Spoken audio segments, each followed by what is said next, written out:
بسم اللہ الرحمن الرحیم۔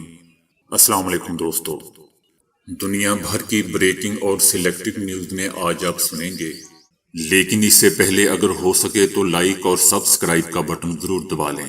شکریہ۔ جوں جوں طالبان افغانستان کے دارالحکومت کابل کے گرد گھیرا تنگ کر رہے ہیں، افغانستان سے نکلنے والوں اور امریکی سفارتکاروں کی حفاظت کے لیے آنے والے امریکی اہلکاروں کے لیے کابل انٹرنیشنل ایئرپورٹ ہی صرف ایک واحد راستہ بچا ہے۔ ملک سے باہر جانے والے افراد ٹرمینل کے باہر پارکنگ میں موجود ٹکٹ کاؤنٹر پر پہنچتے ہیں۔ یہ وہ خوش قسمت افراد ہیں جنہوں نے ملک سے باہر جانے کے لیے ٹکٹ حاصل کر لیے ہیں۔ انہیں اب ٹرمینل تک پہنچنے کے لیے مزید 3 گھنٹے انتظار کرنا ہوگا اور بھیگی آنکھوں کے ساتھ اپنے پیچھے رہ جانے والے پیاروں کو الوداع کہہ رہے ہیں۔ جیسے جیسے طالبان کا گھیرا تنگ ہو رہا ہے، ویسے ہی قطاریں لمبی ہوتی جا رہی ہیں اور افراتفری بڑھ رہی ہے۔ کابل انٹرنیشنل ایئرپورٹ شہر کے شمال مشرق میں ہے اور اس کا واحد رن وے ملٹری کے جہازوں کی لینڈنگ کے لیے کافی لمبا ہے۔ تاہم ایئر فیلڈ پر 100 جہازوں کی گنجائش ہے۔ عام دنوں میں آپ کو اس ایئرپورٹ پر بزنس سوٹ اور واحدی لباس پہنے لوگ نظر آئیں گے، لیکن اب وہاں افراتفری کے شکار مسافر نظر آ رہے ہیں جنہیں کابل چھوڑنے کی جلدی ہے۔ جن کے پاس ٹکٹ ہیں انہی کے پاس کورونا کا منفی ٹیسٹ ہونا بھی ضروری ہے۔ بگرام ایئر بیس کو خالی کرنے کے بعد اب امریکہ کے لیے اپنے لوگوں کو افغانستان سے نکالنے کا واحد راستہ کابل ایئرپورٹ ہی بچا ہے۔ اس ایئرپورٹ پر پہلے کبھی اتنا رش نہیں دیکھا گیا۔ بزنس مین فرید احمد یونسی کا کہنا ہے کہ وہ اپنے $10 لاکھ مالیت کی کمپنی کو چھوڑ کر قندھار سے بھاگا ہے، کیونکہ بقول ان کے کہ طالبان ان کو تلاش کر رہے ہیں۔ اب طالبان کے پاس وہ سب کچھ ہے جسے میں نے 20 سال کی جدوجہد کے بعد بنایا تھا۔ اب جبکہ طالبان کابل کی دہلیز پر پہنچ چکے ہیں، افغان اور امریکی اہلکار ملک سے خشکی کے راستے باہر جانے کا خطرہ مول نہیں لے سکتے۔ طالبان اب کابل سے صرف 7 میل کے فاصلے پر ہے۔ ایئرپورٹ پر موجود افراد نے بتایا کہ انہوں نے قندوز سے کابل تک کے سفر کے لیے گاڑی والوں کو $375 دیے، جو کہ عام دنوں میں یہ سفر صرف $40 میں ہوتا ہے۔ ان کے مطابق کابل پہنچنے کے لیے انہوں نے کچے اور غیر معروف راستوں کا انتخاب کیا تاکہ مین روڈ پر طالبان چیک پوسٹوں سے بچا جا سکے۔ یونس باغبان نامی ایک مسافر نے بتایا کہ کار والے سفر کے دوران کہیں رکتے نہیں۔ اگر آپ کہیں چند لمحوں کے لیے بھی رک گئے تو پھر آپ اپنے ملک کی بجائے سیدھا اوپر گئے۔ اس وقت ایئرپورٹ پر کمرشل پروازیں جاری ہیں، تاہم مسافروں کو خدشہ ہے کہ طالبان کسی بھی وقت کابل پر قبضہ کر کے اسے بند کر سکتے ہیں۔ ابھی تازہ خبر آئی ہے کہ طالبان جلال آباد اور مزار شریف کو فتح کرنے کے بعد کابل کے مضافات میں داخل ہو گئے ہیں۔ طالبان نے دارالحکومت میں پرامن طریقے سے داخل ہونے اور عام معافی کا اعلان کیا ہے۔ دوسری جانب کابل صدارتی محل میں اقتدار کی منتقلی اور عبوری حکومت کے قیام پر افراتفری جاری ہے۔ افغانستان کی وزارت داخلہ نے بتایا ہے کہ طالبان کابل میں تمام اطراف سے داخل ہو چکے ہیں۔ سائرن بج رہے ہیں اور چاروں طرف سے فائرنگ کی آوازیں سنائی دے رہی ہیں، جبکہ فضا میں ہیلی کاپٹر پرواز کر رہے ہیں۔ طالبان کابل کے داخلی دروازوں پر کھڑے ہیں اور اپنے امیر کے احکامات کے منتظر ہیں۔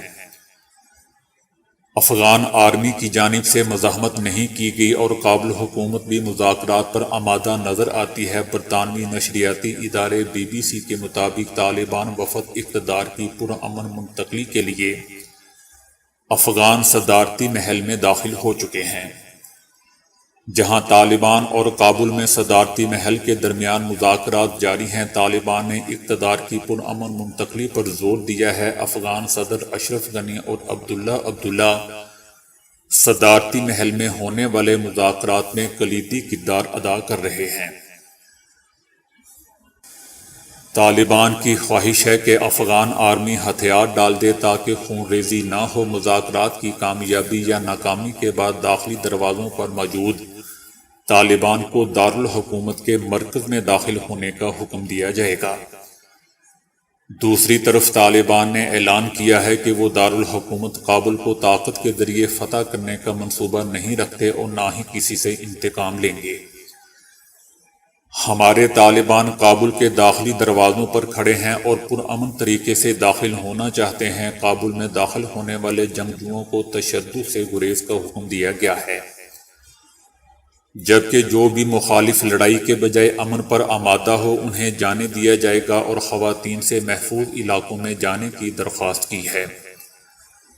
کابل یونیورسٹی آج صبح ہی خالی کر دی گئی تھی اور تمام طالبات گھروں کو جا چکی ہیں۔ عوام گھروں میں محصور ہو گئے ہیں۔ طالبان نے اشرف غنی کے مضبوط گڑھ مزار شریف اور جلالہ آباد پر قبضہ کر لیا ہے۔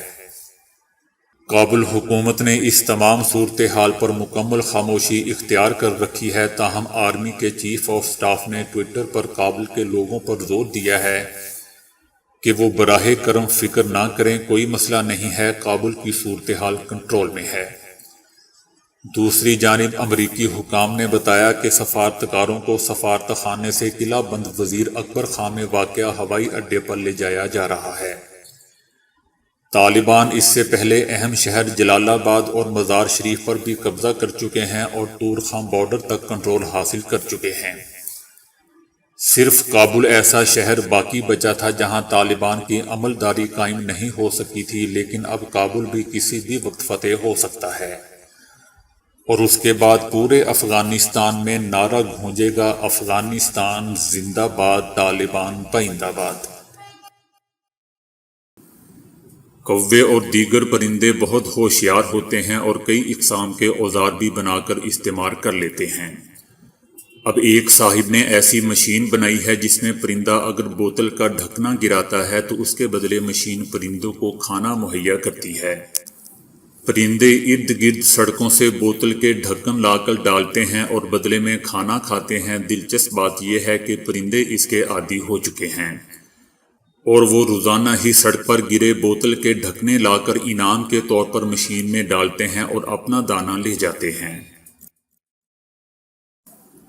سائنسدانوں نے الیکٹران خوردبین 3D پرنٹنگ اور دوسری جدید ٹیکنالوجی سے دنیا کی سب سے چھوٹی کشتی تیار کی ہے، جو انسانی آنکھ سے بھی دکھائی نہیں دیتی کیونکہ اس کی جسامت صرف 30 مائکرومیٹر ہے۔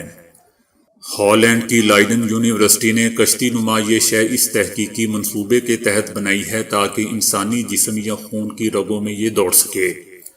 اس کو بہت سے طبی مقاصد کے لیے استعمال کیا جا سکتا ہے۔ ماہرین چاہتے ہیں کہ جس طرح ہمارے جسم میں بیکٹیریا تیر کر سفر کرتے ہیں اور اسی بنا پر ایسی خوردبینی کشتی بھی تیر کر ایک سے دوسرے مقام پر جا سکے۔ ایسی کشتی جسم کے مطلوبہ مقام تک دوا پہنچا سکتی ہے، جو اس وقت طبی سائنس میں ایک بہت ہی بڑا چیلنج بنا ہوا ہے۔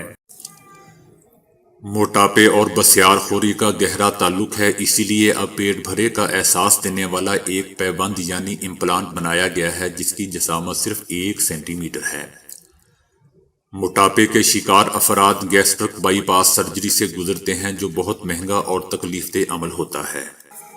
اب تجرباتی طور پر ایک پیبند تیار کیا گیا ہے جس کی جسامت صرف 1 سینٹی میٹر ہے۔ ٹیکساس A&M یونیورسٹی کے پروفیسر سونگ پارک نے چپو نما چھلا بنایا ہے، لیکن یہ اعصابی اور دماغی سگنل کو پیغام بھیج کر اپنا کام کرتا ہے۔ اس آلے کو چلانے کے لیے بیٹری موجود نہیں کیونکہ اسے پیٹ میں رکھنے کے بعد جسم کے باہر سے ریڈیائی امواج سے بجلی دی جاتی ہے۔ اس کا اصول بہت ہی سادہ ہے، یعنی سرجری کے ذریعے اسے پیٹ میں ایک رگ کے قریب لگایا جاتا ہے جسے ویگس نرو کہتے ہیں۔ ویگس نرو دماغ اور پیٹ سمیت کئی اعضاء کے درمیان رابطے کا کام کرتا ہے۔ اس کی وجہ سے پیٹ کے اندر موجود خوردبینی LED روشن ہو جاتی ہے۔ ان کی روشنی اعصابی ریشے سے سفر کر کے دماغ تک جا کر یہ پیغام دیتی ہے کہ اس شخص کا پیٹ بھر چکا ہے، اور یوں انسان کی بھوک ایک دم گر جاتی ہے۔ اس طرح پیوند لگوانے والا شخص کم خوراکی کا عادی ہو جاتا ہے۔